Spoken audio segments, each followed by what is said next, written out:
promotion of the label as well. You know, it's the Dawn Records Buster. But in general, it's just like having a great time, doing great shows, and producing tracks. We're actually producing a track right now on the bus, so it's a big creative environment during the day. And like I said, during the night, it's like crazy party.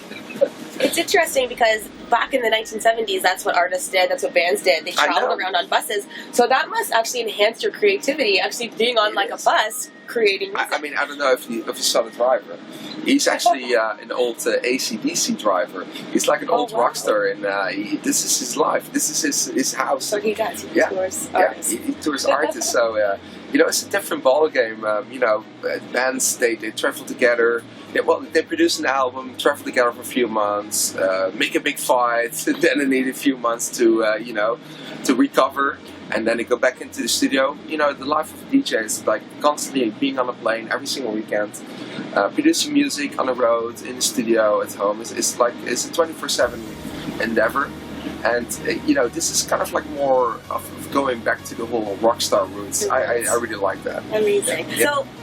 Why don't you tell me a little bit about how you manage everything you have? You have identity, you have Dawn Records, and you have your tour and everything else you're doing. How do you manage all that?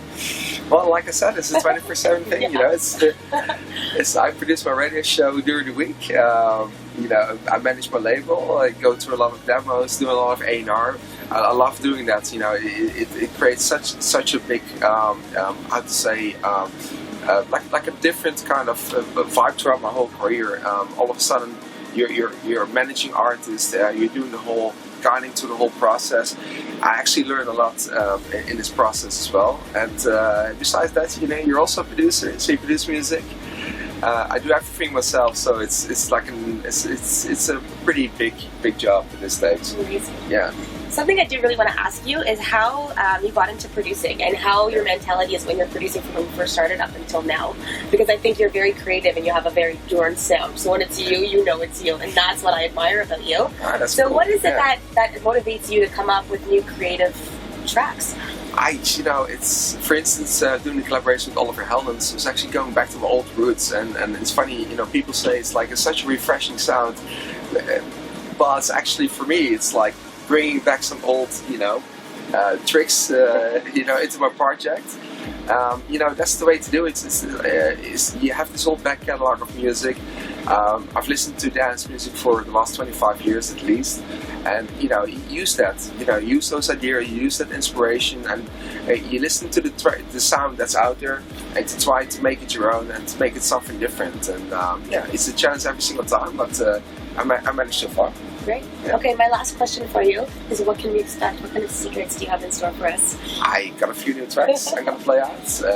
Are we gonna hear them tonight? Yes. Amazing. Yes. A lot of tracks on Dawn Records, some new edits, some new remixes, so it's gonna be great. Amazing. We're excited. Thank you so much. You're welcome. I love your tour, Sandra Van Duren. You guys check them out online. Social media is at the bottom. Thank you so much. Play a great show tonight at Gov. Is this going to be your last show at Gov? I think it is. Yeah, yes. Gov is closing soon. This is the last time you can catch Sandra tonight. So we're going to check it out. Peace.